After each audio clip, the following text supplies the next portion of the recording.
Viral di media sosial cerita seorang anak tunggal bernama Zahra Putri Nabila yang harus rela meninggalkan kedua orang tuanya setelah menikah.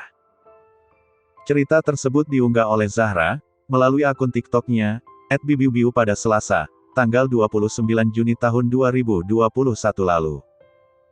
Dalam video tersebut, wanita asal Bandung, Jawa Barat ini menceritakan hidupnya selalu ditemani oleh orang tuanya sampai berusia 23 tahun.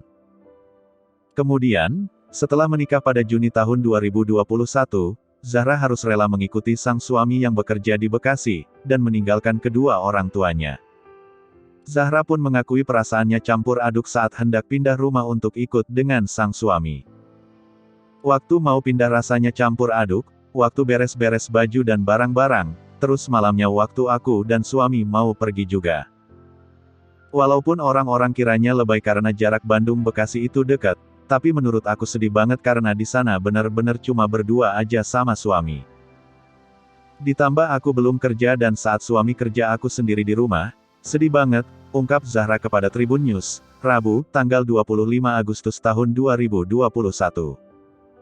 Bahkan, di malam saat dirinya hendak pindah rumah, Zahra pun merasa terharu karena pesan dari orang tuanya. Yakni, Zahra diminta untuk mandiri karena sudah menjadi seorang istri dan tidak mudah beradu mulut dengan suami.